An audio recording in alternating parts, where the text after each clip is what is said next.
Coucou mes petits moches, on se retrouve aujourd'hui pour une vidéo wishlist. C'est des vidéos que je fais très régulièrement, j'adore faire ça, lister ce que j'ai vu qui m'a donné envie dans plein de domaines différents, la beauté, des objets, de la mode, des livres évidemment, mais aussi des nouveautés films qui vont sortir, ou encore des sorties, des restos, des petits salons de thé que j'ai repérés et que j'ai envie d'aller tester. Tout est dans ma wishlist. Tout ce qui me fait envie au niveau de la possession, mais aussi au niveau de la découverte. Tout est dans cette wishlist et j'ai hâte de vous parler de tout ça.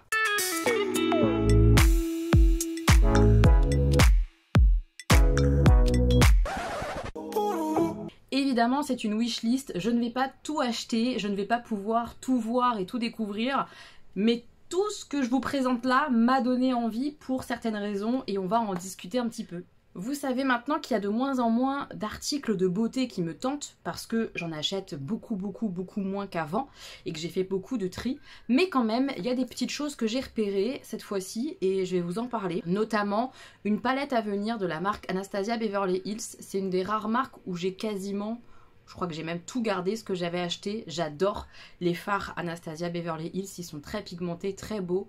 Je trouve que la qualité est vraiment au rendez-vous. Donc je les ai toutes gardées. Je les adore ces palettes. Et là, il y a une palette Cosmos qui va arriver. Les swatchs que j'ai vus, des lumineux. Waouh! Je les ai trouvés beaucoup trop beaux. Avec des reflets. J'ai vraiment apprécié ce que j'ai vu. Alors je sais pas si je l'achèterai vraiment. Mais j'ai hâte de la voir. Et j'espère qu'elle va sortir chez Sephora, je pense que oui, il n'y a pas de raison. Comme ça, je pourrais aller mettre mes petits doigts dedans.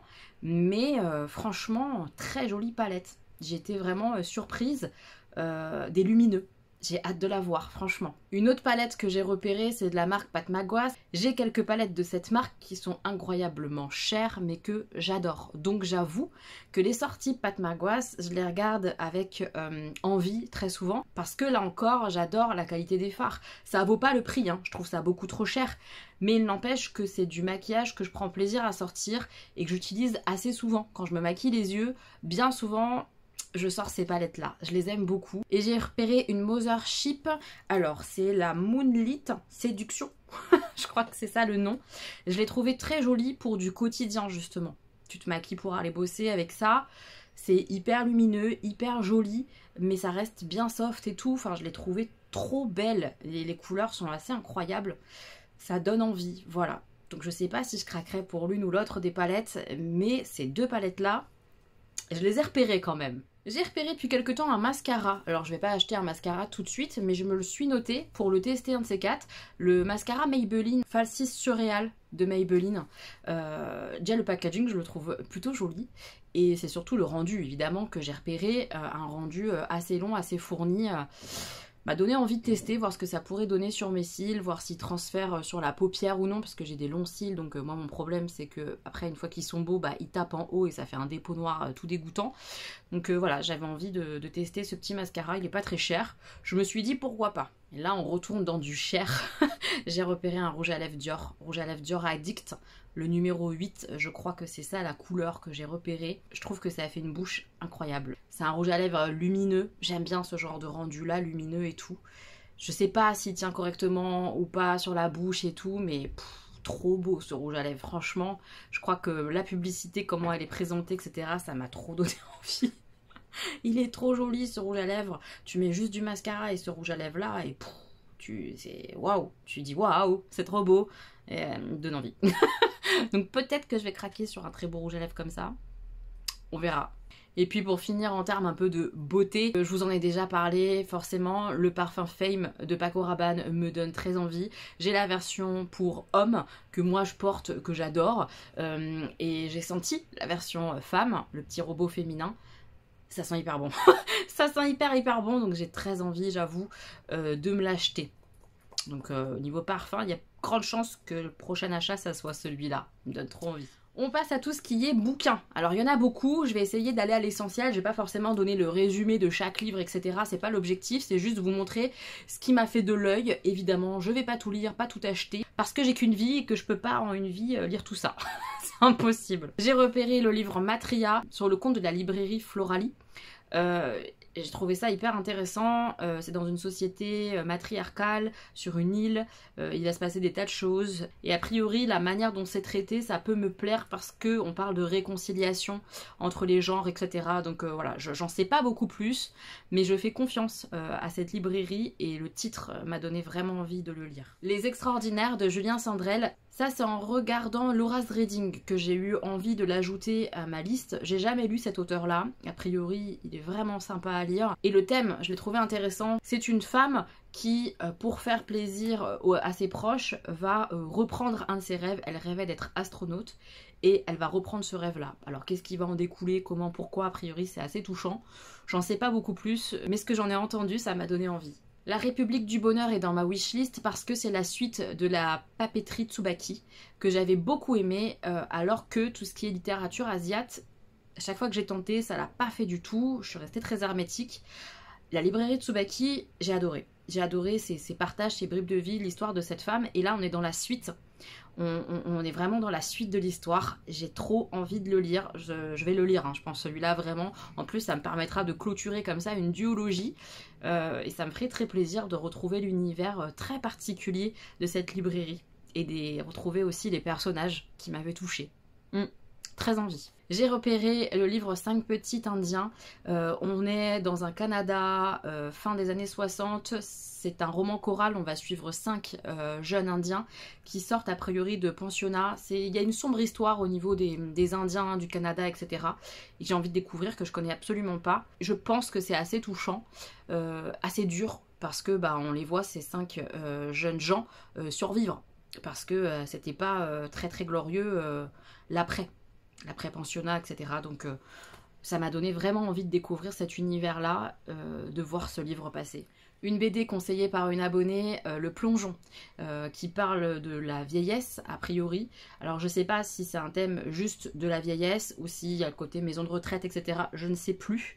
Mais je l'ai noté, j'ai très envie de le lire, peut-être à voir avec ma médiathèque s'ils l'ont pas. Après j'ai beaucoup de BD à lire en ce moment, donc je vais attendre un petit peu, mais je la garde bien en tête. Le livre Celle qui a tous les dons est dans ma wishlist parce que ça fait plusieurs fois que je le vois passer, ce bouquin-là, avec de très bons avis, et c'est surtout Jeanne Solive qui m'a donné envie de le lire, puisqu'elle a fait une vidéo en mode si vous avez aimé la série The Last of Us, que j'ai adoré, qui est post-apo, voici des livres qui pourraient vous plaire. Et il est dans cette liste là, donc vraiment post-apo, tout ça, maladie a priori, ou en tout cas pouvoir particulier, etc. Je sais qu'il y a une histoire de petite fille qui a des pouvoirs, ou une particularité en tout cas, mais j'en sais pas plus. Ça me donne trop envie de le lire, franchement. Un genre que je lis assez rarement, c'est bien le post-A, pourtant j'adore ça. Donc celui-ci, j'ai grave envie de me le faire. Nos plus belles années, je l'ai clairement vu passer et repasser sur la chaîne de Audrey, Le Souffle des mots. Elle en parle extrêmement bien, je trouve, et de façon très touchante. Et puis elle a fait comme ça une journée avec une autrice, et c'était l'autrice de Nos plus belles années qu'elle a suivie. J'ai beaucoup aimé cette vidéo-là, et j'ai beaucoup aimé, je répète, la manière dont elle a parlé de cette histoire, une histoire d'amitié entre étudiantes.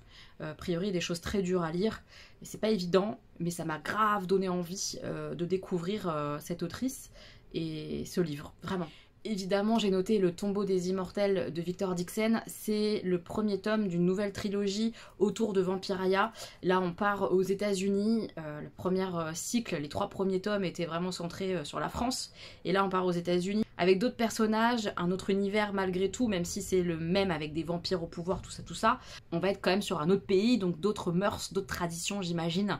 J'ai trop hâte de le découvrir, ce bouquin-là. J'adore la plume de Victor Dixon, donc j'ai super hâte. Je me suis noté L'été où tout a fondu, c'est de la même autrice que le livre Betty. Le livre Betty, pour moi, ça a été un peu une déception. Je dis un peu parce que ça a été... comment expliquer ? C'est une très jolie plume, mais c'est très très dur, très très dur, très très noir, très très sombre, très violent.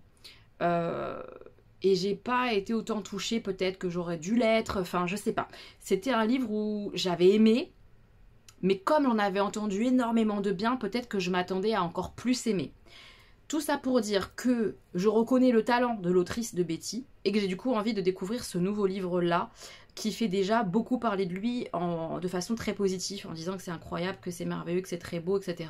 Je sais pas trop à quoi m'attendre avec ce bouquin-là. Je trouve que le résumé, il explique pas grand-chose, on comprend pas trop sur quoi on va aller.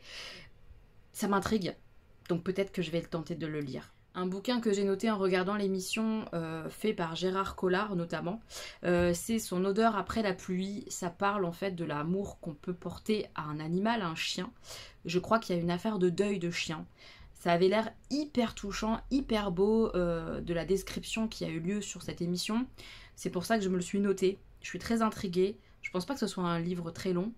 Donc je pense me le caler à un moment donné, essayer de le lire parce que c'est un thème qui me touche. L'amour qu'on peut porter à un animal, à un membre de sa famille. Enfin voilà, ça me parle. Et le dernier livre que j'ai noté, c'est pas dans mes habitudes, c'est le livre Lettre à D, qui est a priori une histoire d'amour, puisqu'on parle de lettres d'amour dans ce bouquin-là. Mais il revient tellement dans les partages de Margarito que j'ai envie de tenter. J'ai envie de tenter parce que ça a l'air incroyablement beau. Et le bel amour, ça me parle quand même. C'est juste, parfois les histoires un peu niaises, j'ai un peu de mal. Mais c'est loin d'être tout le temps le cas en amour, heureusement. Surtout dans les romans, il y a plein de choses différentes. Et puis là, on n'est vraiment pas sur un roman, on est sur des lettres d'amour, une histoire vraie. J'ai envie de découvrir ça, je crois. Niveau film, j'ai repéré évidemment La Petite Sirène que j'ai très envie d'aller voir. C'est un Disney que j'aime beaucoup. J'aime beaucoup, beaucoup, beaucoup l'univers sous l'eau comme ça. Il peut y avoir des plans assez incroyables. La bande-annonce que j'ai vue au ciné et tout, j'ai trouvé que c'était beau. Donc j'y vais vraiment en me disant, je veux voir de la beauté.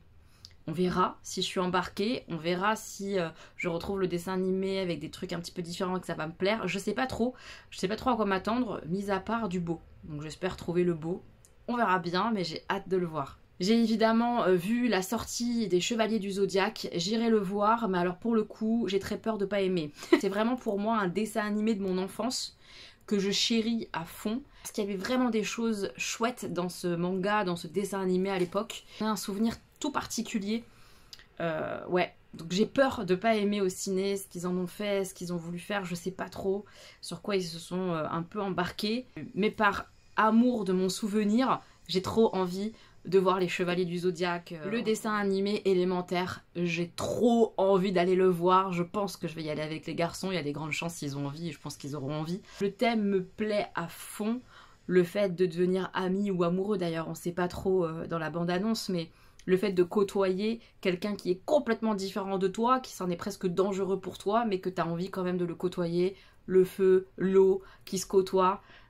L'univers est trop mignon, quoi. De voir les différents éléments comme ça ensemble cohabiter dans un monde trop mignon. L'humour a l'air d'être bien en place encore une fois, enfin ça a l'air trop bien. J'ai trop hâte de le voir. J'ai repéré Invincible été, c'est un documentaire, ça a l'air incroyablement touchant et porteur de vie et d'humanité, de beauté, d'amour. Enfin, ça a l'air trop beau, quoi. Tout ce que j'aime, tout ce qui me parle, les histoires de vie. On est sur un documentaire, histoire vraie, d'un homme qui a la maladie de Charcot, qui sait a priori qu'il a à peu près 3 ans à vivre, et on le suit.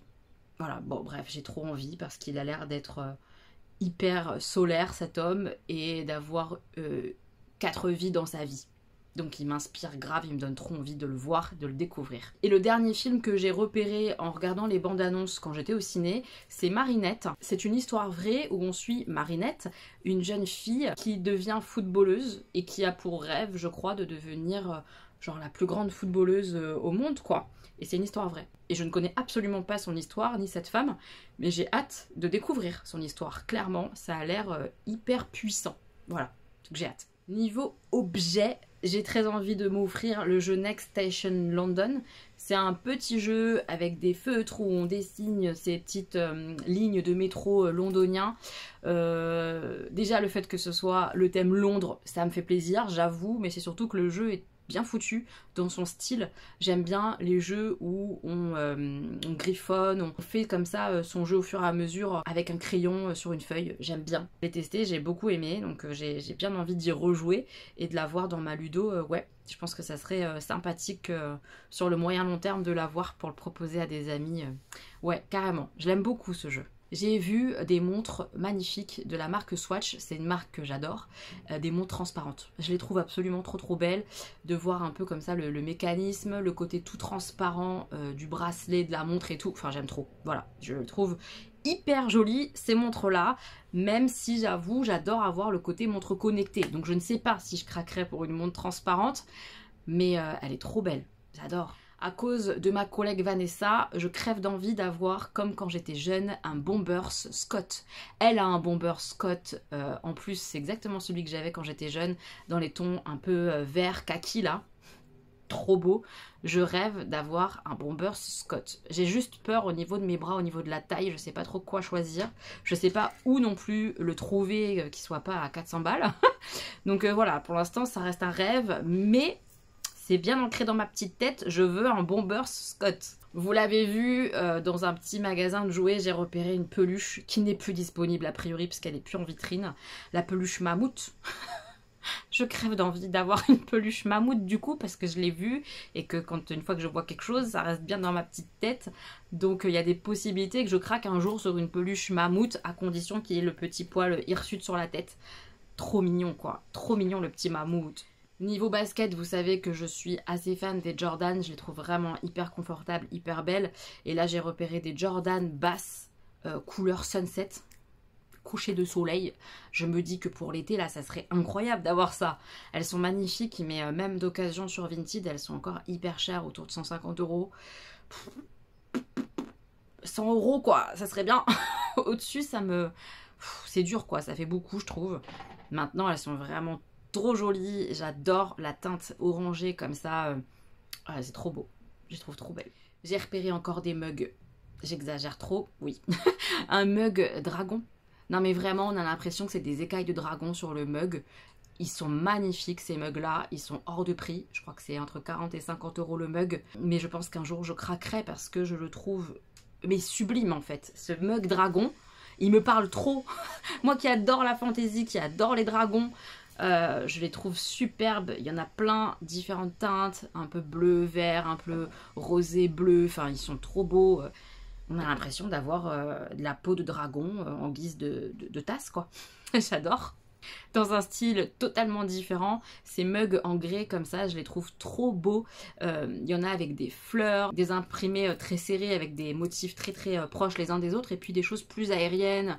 Je les trouve trop beaux, vraiment aussi magnifiques, ils sont beaucoup moins chers ceux-là. Et non vraiment je les trouve jolis, ils ont l'air d'avoir une grande contenance pour boire le petit thé l'après-midi. On dirait pas non, je les trouve vraiment mignons comme tout aussi. Autre style hein, mais tout autant mignon. J'ai vu passer une bougie qui a l'air tout ce que j'aime, puisque mon parfum de glace préféré c'est la glace à la pistache. Et je vous donne dans le mille, le parfum de la bougie c'est glace à la pistache.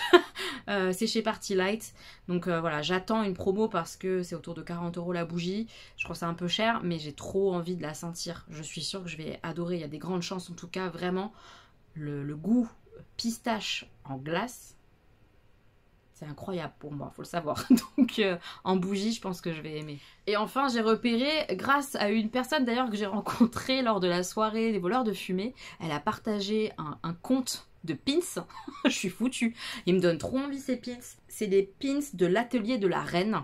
Je les trouve incroyables. J'ai notamment repéré là justement des nouveautés qu'elle va sortir, d'après ce que j'ai compris, sur le thème de Luna Lovegood. Ils sont magnifiques.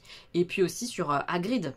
Trop beau. Elle fait plusieurs thèmes différents, hein. Des thèmes de séries, des thèmes de livres. Allez voir parce que je trouve vraiment qu'elle a un sacré talent. Et perso, les pins sur une veste en jean, on dit oui. On dit grandement oui. Même sur un petit sac à main, ça peut être hyper joli d'avoir un petit pins et tout. Moi, j'adore ce retour du pins. Comme à l'ancienne, j'en suis archi fan. La dernière catégorie, ça va être tout ce qui va être sorti, que ça soit culturel, que ça soit restaurant, salon de thé. Tout va être là maintenant. J'ai vu passer un concert Disney 100 ans qui a l'air incroyable. C'est au mois de novembre, il n'y a que 2 dates. Donc ça va partir assez vite je pense. Les premiers prix, je crois que c'est 35 €, quelque chose comme ça. C'est vraiment un concert dans Paris, dans une très grande et très belle salle, avec un orchestre philharmonique. S'il vous plaît, messieurs, madame, qui va reprendre genre les plus belles chansons de Disney, mais aussi les dernières, les plus récentes de certains films, genre Marvel ou Pirates des Caraïbes, des choses comme ça, en mettant aussi des images. Il va y avoir des projections d'images, des films et tout ça, des dessins animés. Je pense que ça va être un concert incroyable, j'ai vraiment envie d'y aller. Mais novembre, il faut se projeter à novembre. Et puis quoi choisir comme place, voilà.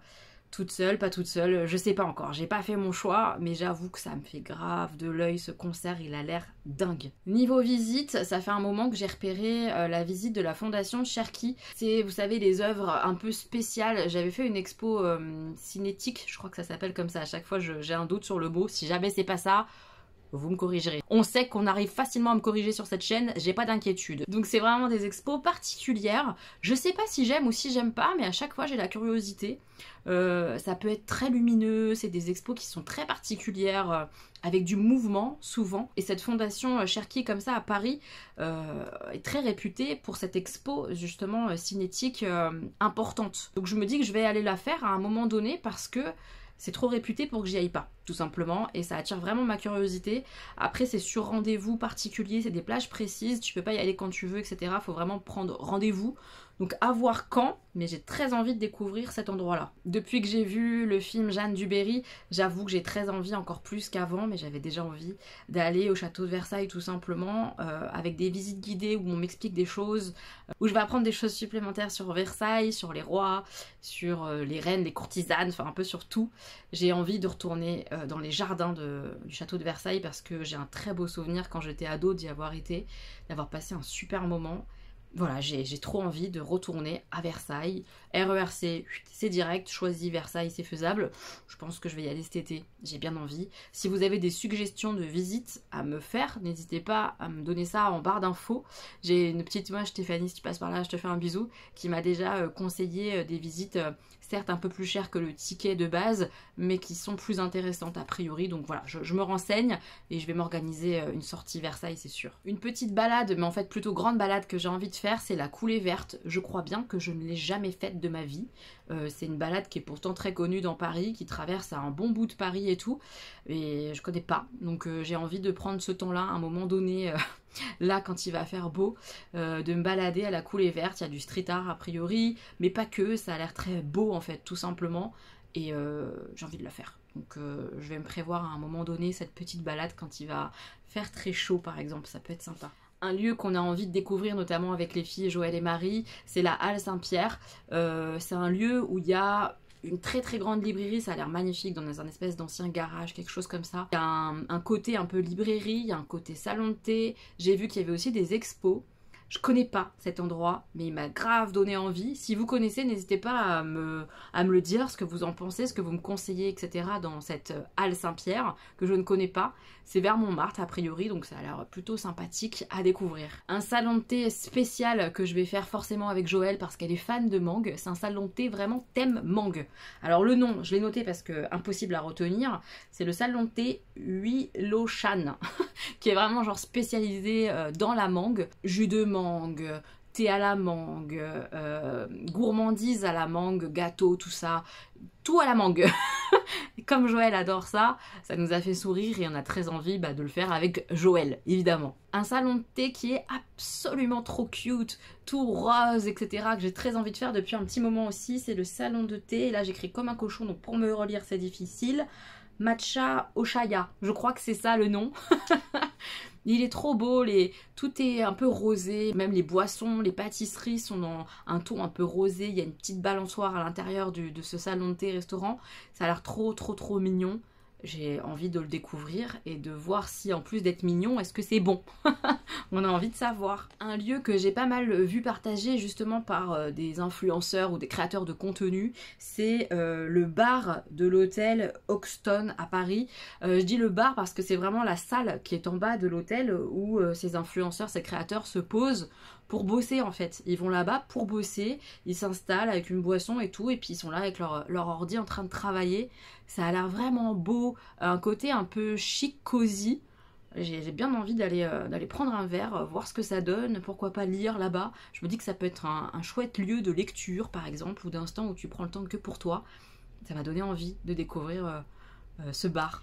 Une petite boulangerie-pâtisserie que j'ai vu passer sur les réseaux, Pépite, ça s'appelle, ça a l'air incroyablement bon. Des spécialités boulangerie-pâtisserie qui ont l'air trop bonnes. Ça m'a donné envie d'aller goûter ça, dans Paris 11 je crois. Si j'ai l'occasion, je m'arrêterai pour manger une petite gourmandise là-bas. Et enfin une petite expo que j'ai vue là très récemment passer, une expo Urban Geisha ça s'appelle, ça va aller assez vite. J'ai noté que c'était du 31 mai au 17 juin, c'est dans la galerie Sakura, ça fait plusieurs fois que je vois passer ce nom là, la galerie Sakura, et j'ai jamais encore été. Et là j'ai très envie parce que ça a l'air magnifique de voir ces geishas en version street art, trop beau quoi, vraiment. J'ai envie d'aller voir ces œuvres là. Donc peut-être que je vais aller mettre mes pieds là-bas. Voilà mes petits moches, j'ai terminé cette wishlist gargantuesque, il y a plein de choses. Dites-moi s'il y a des trucs qui vous ont donné envie à vous de découvrir, de tester. S'il y a des choses que vous connaissez, n'hésitez pas à me dire si ça vaut le coup ou pas, ce que vous en pensez. Et vous, qu'est-ce qui vous fait envie ces derniers temps? Il y a des trucs que vous avez envie d'acheter, qui vous ont fait de l'œil, des endroits que vous avez envie de découvrir. Vraiment, dites-moi tout ça en commentaire. Le principe des wishlists, c'est ça en tout cas, c'est d'échanger avec vous sur des trucs qui vous plaisent et des trucs qui moi me plaisent. Et comme ça, on se donne tous envie, c'est génial. Je vous fais plein de bisous mes petits moches et on se retrouve très bientôt pour une nouvelle vidéo. Plein de bisous.